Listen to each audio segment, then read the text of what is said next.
Hello po, magandang araw po mga ka-farmers. Muli, andito na naman po tayo para sa isang video. Tiyak po na kahit papaano, kapupulutan po natin ang ideya para sa ating pagbababoy, para sa pag-aalaga po natin ng ating mga baboy upang ito po ay lumaking malusog. Ayan po, pag malusog po ang ating mga biik hanggang sa kanilang paglaki, tiyak po na maganda rin po ang kita. Kasi may mga nag-aalaga po ng baboy na sabi nila yung pagbababoy daw sa kanila ay parang alkansya lang daw o di kaya savings. Kung ganun po ang kanilang pag-aalaga ng baboy, ibig sabihin hindi po tama o mali ang paraan ng kanilang pagpapalaki, kaya hindi po sila kumikita sa kanilang pag-aalaga ng kanilang mga baboy. Sabi nila, balik puhunan lang daw minsan at minsan lugi pa. Ngayon sa video pong ito ay i-share ko po sa inyo kung paano po ang pag-aalaga na tayo po ay mayroon pong kikitain. Dapat po may maintenance din po tayo na ginagawa at tamang pagpapakain sa ating mga alagang baboy or biik.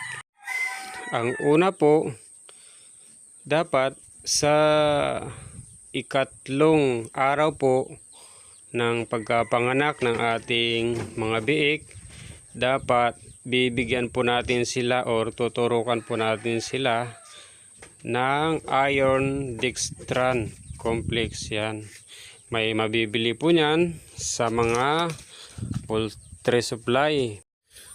Dito sa amin, Dextran po ang aming ginagamit. At pagsapit ng ika-14 days ay papalo po natin ng turok. Yan, 1 ml.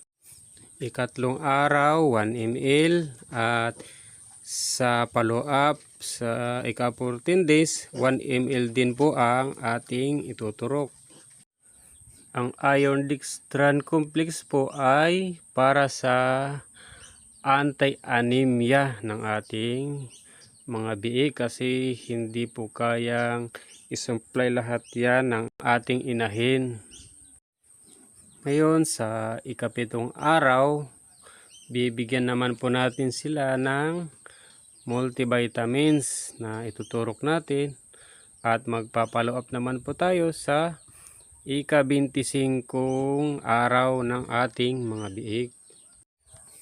Magtanong lang po tayo sa mga poultry supply na malapit po sa atin. Marami po kasing mga multivitamins ang biik. May Bilyamil, may Norobit. Ayan po. Yan, tapos na po tayo sa pagbibigay ng maintenance ng ating mga biik. At susunod naman po natin ay ang tamang pagpapakain sa ating biik at hanggang sa kanilang paglaki. Ang pagpapakain po sa ating mga baboy or biik ay gaya rin po ng sa ating mga tao. Iba ang pagkain ng bata at iba rin ang pagkain ng matanda. Sa ika-5 araw po ng ating mga biik, dapat po nakakaamoy na po sila ng feeds. Bibigyan po natin sila ng booster feeds. Pwede po nating ipahid-pahid sa didi ng kanilang nanay, or pwede naman po nating subuan ang ating mga biik hanggang sa matuto po silang kumain ng feeds.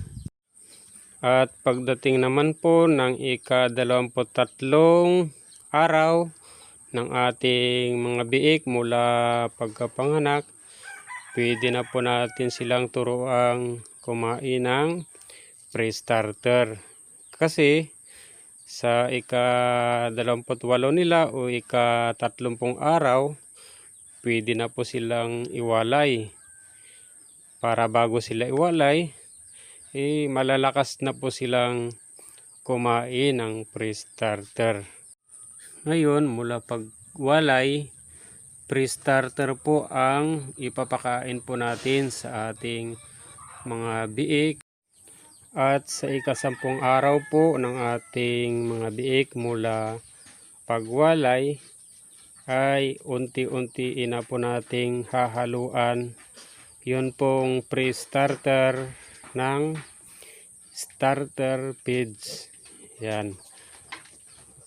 Unti-unti na po nating hahaluan hanggang umabot po ng 14 days. Pagdating ng 14 days, yan, ang ating ipapakain na po sa ating mga biik ay starter feeds. Tuloy-tuloy po ang ating pagpapakain ng starter feeds hanggang 45 days na paggamit, or hanggang umabot na siya ng 35 to 45 kilos. Yan, pwede na po tayong magpalit ng grower. Grower na po ang ipapakain po natin sa ating mga baboy na. Ituloy-tuloy po natin ang ating pagpapakain ng grower feeds hanggang sa umabot sila sa timbang na 60 kilos. Yan, pwede na po tayong gumamit ng finisher feeds. Yan, finisher feeds, pampabigat po yan sa ating mga baboy. Yan po, salamat po. Sana po meron po kayong natutunan sa bidyong ito, at salamat po sa inyong pagsuporta. Baka pwede pong makahingi ng kunting pabor. Baka pwedeng pakipindot ang notification gaya po ng inyong nakikita sa screen, para maabangan nyo po ang mga video ko pa na kapupulutan nyo po ng kahit kunting ideya para sa ating bago pa lang po na nagsisimula sa pagbababoy. Salamat po sa pagpanood.